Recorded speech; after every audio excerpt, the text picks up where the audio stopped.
Hey, this is Alan. Hey, this is Jimmy. Ted here. Dave. Rio. And we are Spock's Beard. You're watching Morow.com. Wow. Woohoo.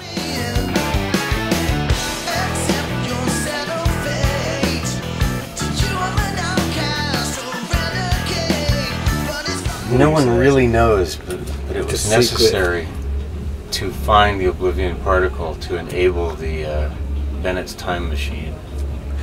It's a secret. Okay. If we tell you, we have to take you outside and thrash you.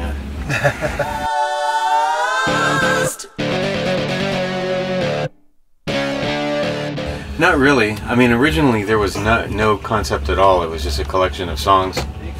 But as we recorded the songs, and as we finally settled on an album title and got some artwork going, it seemed like there was a little bit of a tie-in with a few of the songs. The album itself, no, but there's kind of a tie-in. Some of the lyrics, some of the song concepts seem to be about invention or reinvention, discovery, that kind of thing.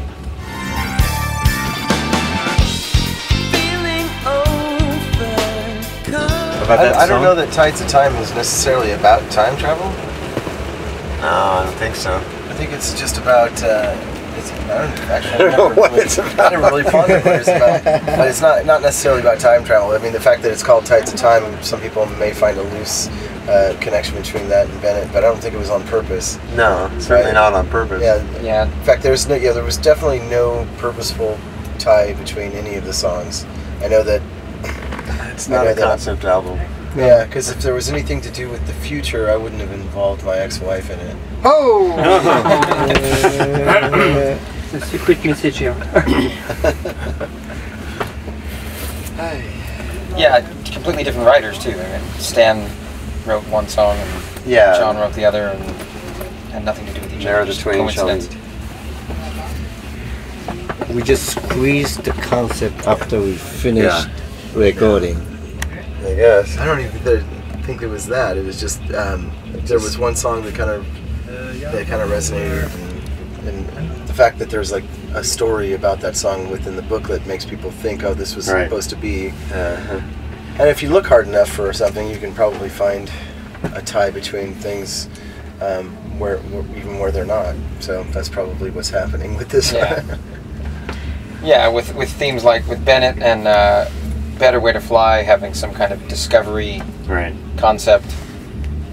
They're just coincidental, but it's a nice idea, you know. If people want to find that, then even the title itself. Originally, we wanted to use Kings of Oblivion, but that has already been used, and so we liked the word Oblivion, and so we came up with a lot of different versions of album titles with that word in it, and we kind of settled on Oblivion Particle, and from there it kind of like tied into this Bennett Lamb inventor guy, and then that in turn inspired the album artwork. So it kind of like happened backwards and accidentally, you know, any kind of theme that there may be, as is typical with Spock's Beard. Nothing planned, it just happens because we're magical.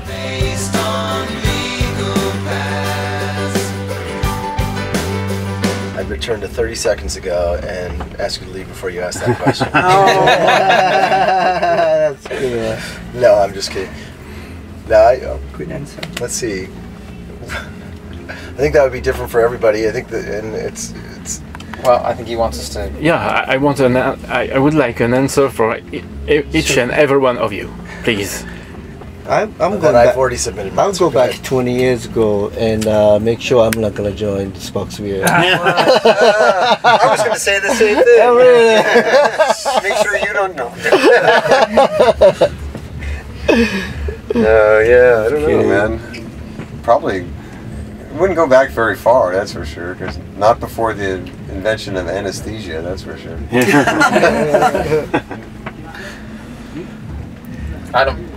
I'm good where I am. Yeah, I would not dare to go back. I just screw everything up. Again. Yeah. Again. I mean, actually, I would probably follow the Bennett Lamb's path or intended path, and go back and given the material that I submitted, I'd probably go back and point myself in some other relational directions. I don't know. I think, I mean, if you really want to get truly into that concept, you know, I don't know that everything happens for a reason or stuff like that, but, you know, yeah, would I want to go back and, you know, tell Martin Luther King to stay inside, you know, or tell JFK to wear a helmet? Yeah. But don't go for the convertible, bro. Yeah. Big mistake. yeah, turn right. Yeah. But, you know, at the end of the day, you know, everything, we have to learn lessons. So sometimes bad things have to happen too. I go back to my first wedding, and I'm gonna say no. Yeah, right. Do you take this? No! No! But see, even that, I mean, you get into things like that. Sometimes the idea of some kind of suffering makes you stronger and better for something that happens later. Yeah. Because the situation you're in now, you're a better person because of it. I'm sure we would have all found alternate ways to struggle and suffer. Yeah, plenty of those. It would have been no shortage of completely those. different. It would have been completely different. This word existed before that cartoon. You would think, yeah. No, I definitely wrote that song before the movie came out. I actually wrote that song before Despicable Me came out. They owe you big bucks. Let it go on record. And yeah, there was nothing really comical about that song at all. Or cute. Yeah. Cute. Or yellow. So, but yeah, you know, I just didn't even... Well, even naming it Minion was pretty much the natural choice. And then the movie came out, and it was like, oh, okay, well, no one's going to take this seriously, but whatever, it's fine. It's fine. It still means what it means, despite how people have associated it.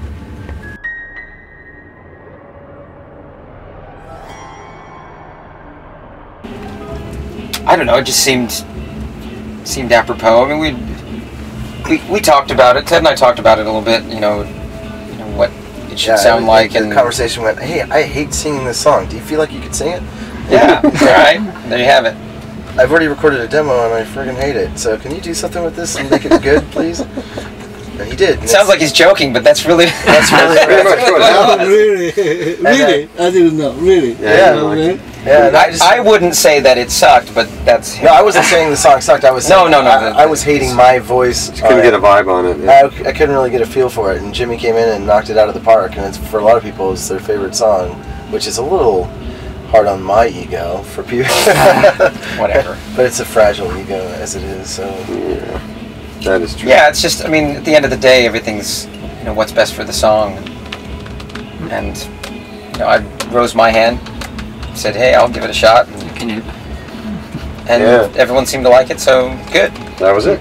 But I've heard people say on Bennett that, God, it sounds eerily like Nick. And then the next comment, it sounds eerily like Neil. And it's like, you know, guys, there are other people in this world. Yeah.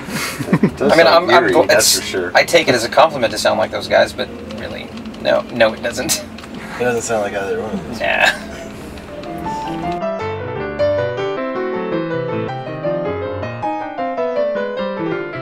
No, we didn't really think about that. We didn't even know about it until just now when you mentioned it. It's actually, for the band itself, it's actually been, 22 or 23 years? Something like that. Yeah. Depending on when you count as the first beginning. Neil wrote those songs in 92. The band started in 93. So technically it was 2 years ago. It was released on Symphonic in 94, I think, and then on GEP Inside Out in 95. That's when, that's when the clock started, I guess. That's 20 years. Thomas started the clock. So. Yeah.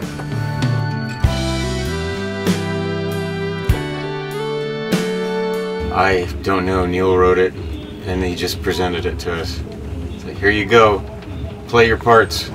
That sounds familiar. It sounds like a Spock's beer. Yeah. It does sound, smells like Spock. It smells like Spock's. Smells like Teen Spirit. Has lots of people in it.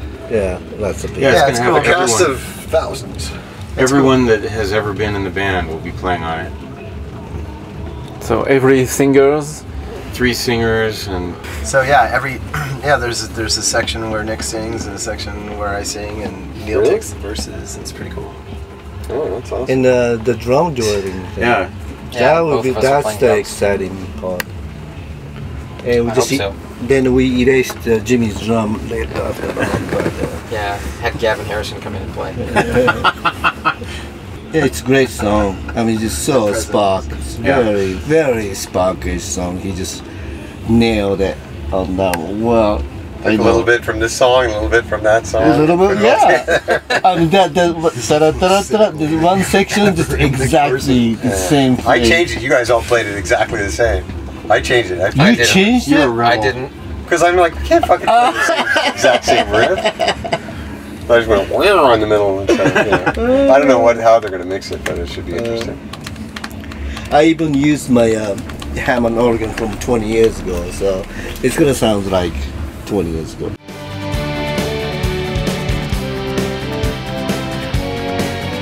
I don't know. There's a lot of talk online about what people would have done differently, and there was no way that everyone was going to be happy. And my personal response is, buy it for the new song and then go make yourself a fucking iPod playlist if you want. With your own best of And choice. just to use the cover jacket on that playlist. Yeah. It's remastered, I mean, it's gonna sound a little. Yeah, no, it was a tough choice. I had nothing to do with it, but I heard the bantering, and it was tough to make that call. I'm sure, and obviously, we could probably mix it up a dozen different ways and still not really be happy, because there's just so much good material in this band. I can say that because I wasn't always in it. There's just so much good material that there's no way you could select them. Yeah, they wanted to, well, we kind of wanted to have a triple CD, but they only wanted, for marketing reasons, to have it a double CD for some audio part of it. So we had to really limit it, and then with the 20-minute bonus track, it limited it even further. So we kind of, at least for the second CD, we went with one song from each of the CDs, 6, 7, 8, 9, 10, 11, 12. No, 7, 8, 9, 10, 11, 12. And the first CD is the Neil era. So it kind of arranged itself. I mean, it gave us some parameters to work within.